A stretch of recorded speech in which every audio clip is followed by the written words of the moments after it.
American Pravda by James O'Keefe. Adventure, betrayal, truth. Pre-order today at AmericanPravdaBook.com.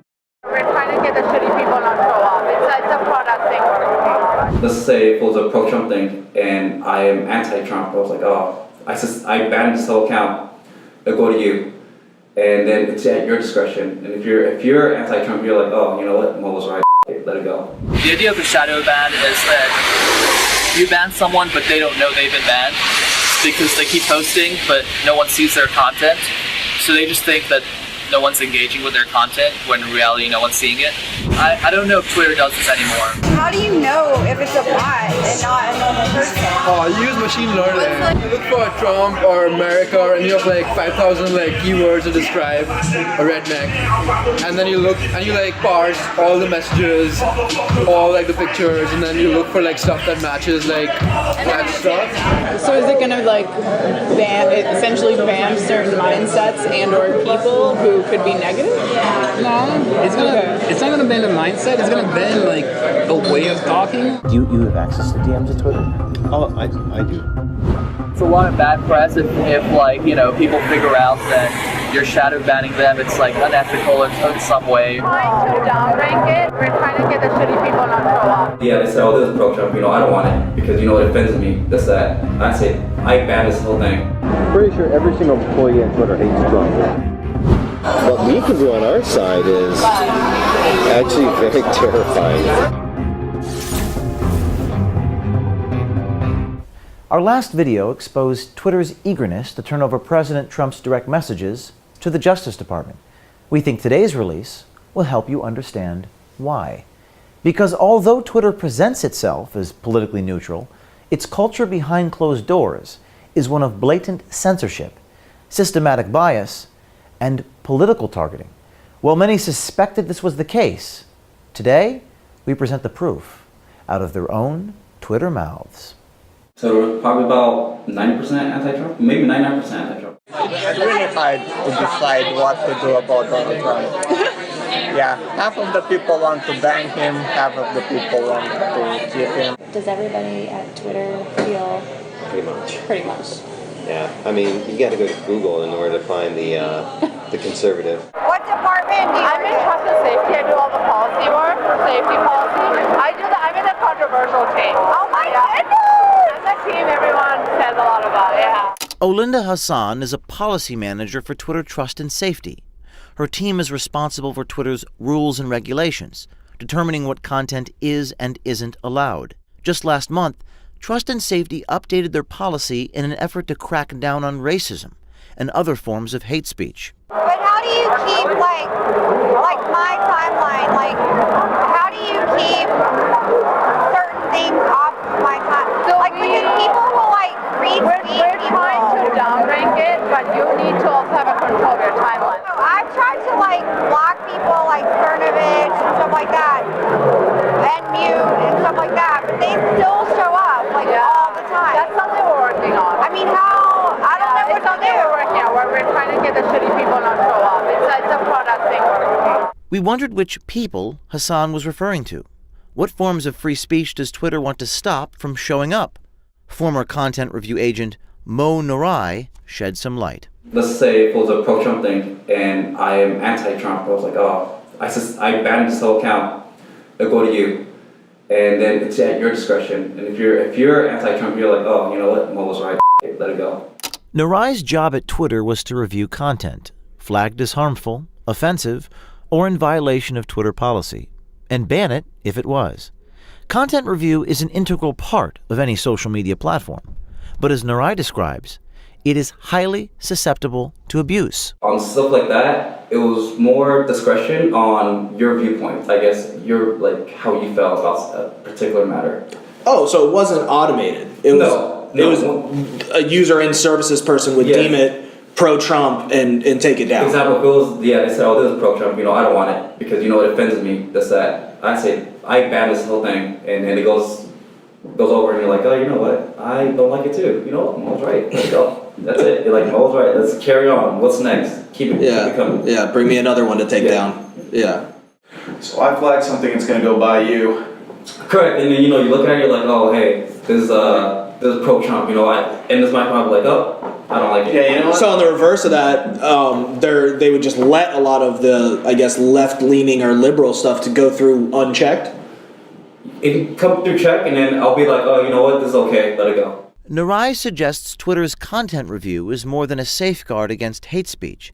It's a tool used to promote a political agenda. You made the comment that, you know, Twitter maybe wouldn't, you know, verbally say some things that they, you know, wanted to put in their company policy, but they were kind of unwritten rules as far as the content that they would allow or disallow. A lot of unwritten rules, and being that we're in San Francisco, we're in California, very blue state, you have to be, I mean, as a company you can't really say it because it'll make you look bad, but behind closed doors, a lot of stuff was like, hey, you have to do this way, or something like that. It was never written, it was more said. But it may not just be average users feeling the heat.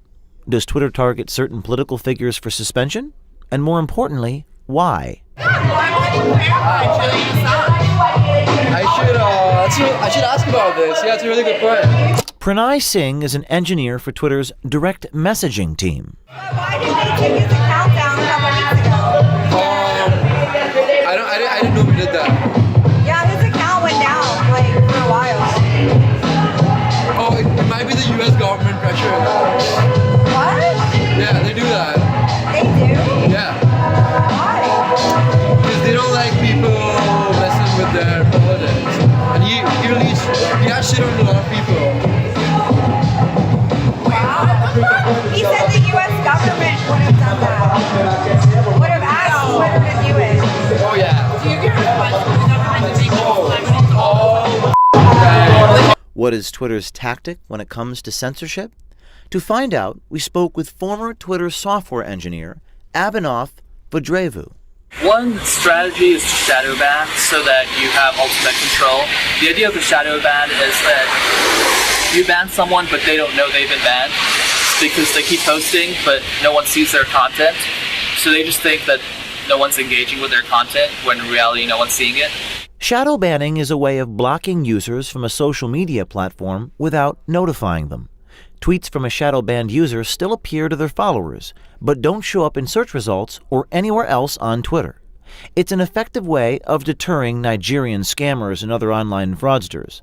But if abused, shadow banning is dangerous. You just sort of turn off all of the features for them. So like, they still see everything, it's all there. You can like it, you can favorite it, or you can like retweet or whatever. But at the end of the day, no one else interacts with no one else sees what you're doing. So all that data is just thrown away. It's risky though.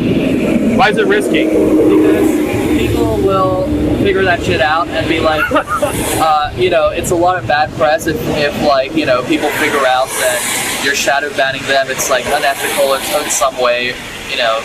So I don't know. In the past, people have been really, really pissed off about that, and even people who haven't been shadow banned have called it like a really terrible thing to do. So yeah, it's a risky strategy. And so you go ahead and keep on tweeting. Yeah. And you've been banned and don't even know it. Yeah. I definitely know Reddit does this, but I don't know if Twitter does this anymore. Could shadow banning be used to stealthily target political views? Here's former Twitter engineer Conrado Miranda. I've heard talk that it's a good thing because they'll use it to ban like Trump supporters or conservatives. So I didn't know if like that's just a rumor or if that's true. That's a thing. That's a thing? That's a thing. Yeah. So how? How was that done?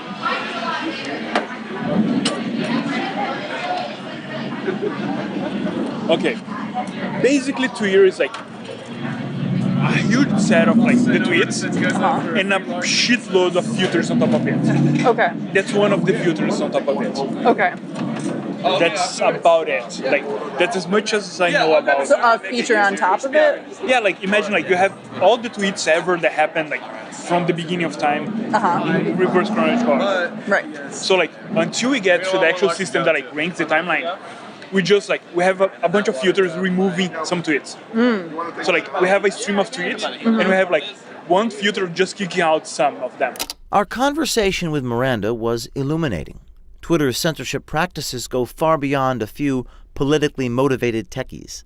Twitter is run by an advanced set of algorithms, tools that are used to sift through vast amounts of data, or in this case, tweets. Their algorithms block, mute, and prioritize everything on the Twitter platform, and they're growing smarter by the day. Just go to a random tweet and just look at the followers. It'll all be like guns, God, America, and with the American flag and the cross. Yeah, no one really likes America. No. Who says that? Who talks like that? It's for sure a God. Or a redneck. Rednecks don't exist. Yeah. So can you get rid of them? I wouldn't know. Can you get rid of them? Yeah. Like, how do you do that? You just lead them, but the problem is there are hundreds of thousands of them, so you've got to write algorithms that do it for you. Pranay Singh described how one Twitter algorithm removes users they believe to be bots, Russian bots. How do you know if it's a bot and not a normal person? Oh, you use machine learning. It's like an algorithm that you write where you can look for things, right? So if there's people who are American guns, can you write an algorithm to just take all those people out? Oh, yeah. It's actually how we do it, yeah. It's pretty cool. You should be an engineer. You're really good at this shit. So can you just write them against say someone has Trump in the name, or conservative, or America first. Yeah. Can you just write algorithms? Are you sure you're not a programmer? That's literally how you do it. It's what? She's a very smart. That's how you do it. That's exactly how you do it. Yeah, you look for Trump or America, and you have 5,000 keywords to describe a redneck, and then you look and you parse all the messages, all the pictures, and then you look for stuff that matches that stuff. And if it you assign a value to each thing. So Trump would be 0.5, a picture of a gun would be 1.5, and if it comes up, the total comes up above a certain value, then it's a bot. Weeding out fake users is an important tool for Twitter, but according to Pranay, this tool is not applied equally across the political spectrum. The majority of the algorithms are against conservatives or liberals. I would say the majority of it are for Republicans, because they're all from Russia and they wanted Trump to win. So you'd mostly just get rid of conservatives. I knew that Trump was in Russia. This secret project you're working on is going to help people communicate better? That's the goal. So what I'm working on, this is the goal of what I'm working on. Okay. Ultimately. Okay. The goal of what I'm working on is going to make it so that everything in Twitter is dynamic. This is Twitter software engineer Stephen Pierre. He told our undercover journalist about a secret project involving machine learning. In the tech world, machine learning refers to algorithms that teach themselves how to solve problems, eliminating the need for human input. It may sound like something out of a Stanley Kubrick movie, but machine learning is all too real, and it's about to take over your social media feed. Every single conversation is going to be rated by a machine, and the machine is going to say whether or not it's a positive thing or a negative thing. And whether it's positive or negative, that's not going to work for content. But more is if somebody's being aggressive or not, right? Somebody's just cursing at somebody oh, whatever. They might have a point, but it'll just vanish. So is it going to essentially ban certain mindsets and or people who could be negative? No, it's not going to ban the mindset. It's going to ban a way of talking. Ban a way of talking. See, Twitter may fancy itself the global town square, but it's clear from our reporting that Twitter is not an open and unbiased platform. Anonymity of its internal policies have bred irresponsibility and abuse. If Twitter wants to convince its users it truly respects free speech, there must be some transparency. Bring shadow banning out of the shadows. Algorithms are only as good as the weights that are put on them. So take your thumb off the algorithmic scale. Get rid of the engineers that abuse their power and show us your HR policies. Jack Dorsey, stay true to your mission statement to, quote, give everyone the power to create and share ideas and information instantly without barriers, or become irrelevant. And stay tuned, Jack Dorsey, because we at Project Veritas are just getting started.